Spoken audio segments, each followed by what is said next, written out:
Hello, Professor B back with you, and today we're going to take a look at a slide deck that helps us build more of our skills together. We're going to look at the types of sentences we can use to construct our ideas together and form them into effective, efficient technical writing.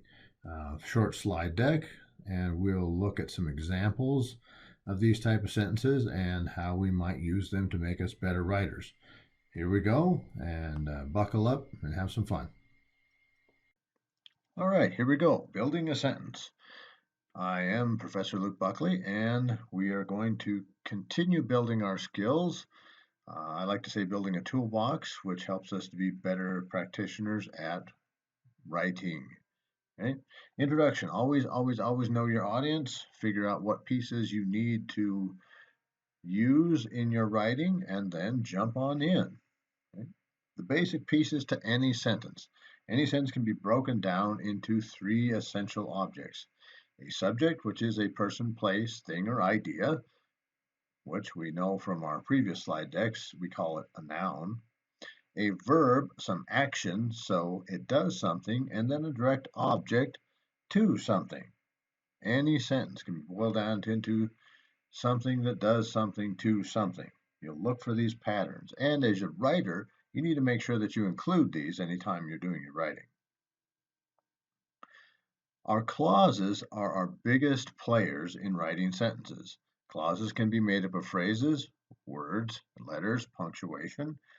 An independent clause is a group of those words that stands on its own. It has the subject and the verb and is a complete thought in its own right. A dependent clause is a group of words that does contain a subject and a verb, but it is not a complete thought. Because of that, it can't stand on its own as a sentence. It looks weird standing out there in the middle of the field, all on its own, doesn't know where it's going or where it came from. Okay?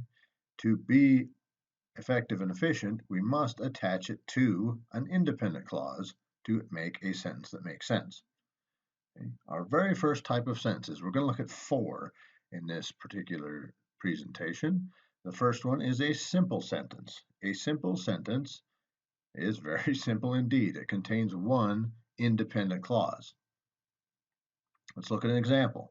Sam rode the bike slowly. It has our subject, person, place, thing, or idea. Sam plays that role for us. What did he do? He rode, past tense of ride. And what did he ride? The direct object of our sentence is the bike.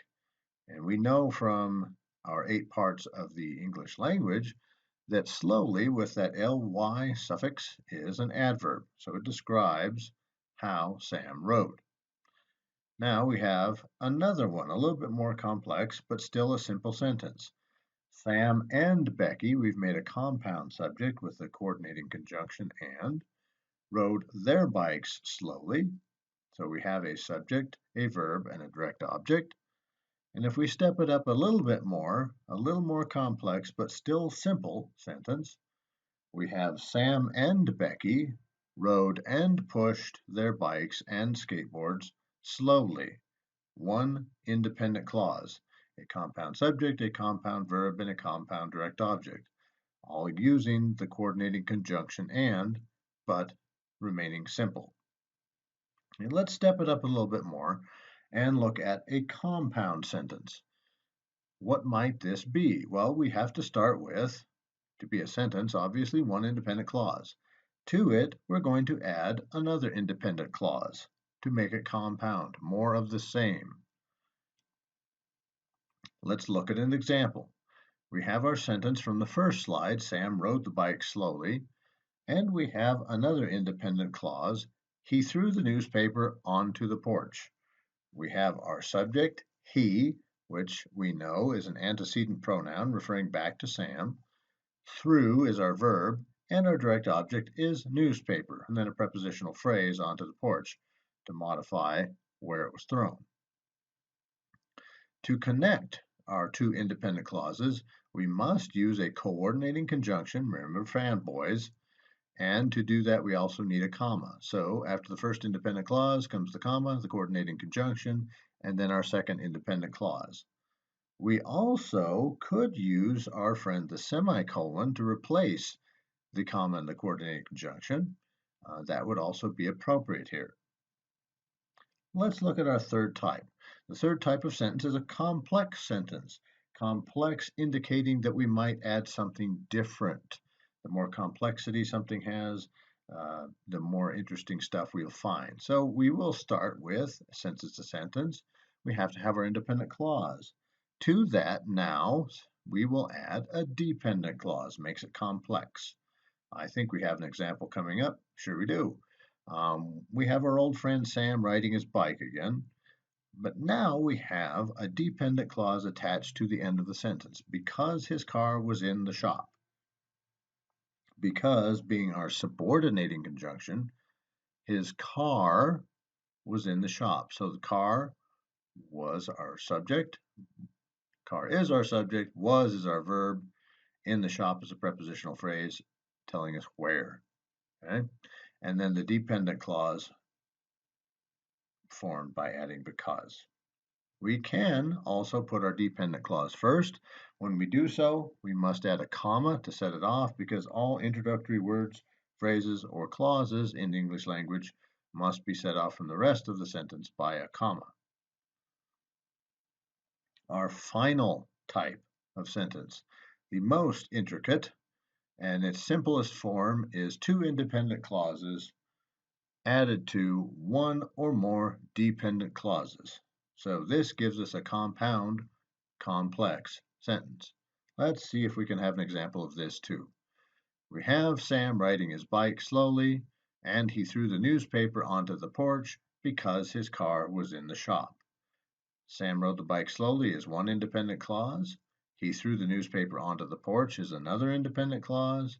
Because his car was in the shop is a dependent clause, and you'll notice the punctuation that fits our rules.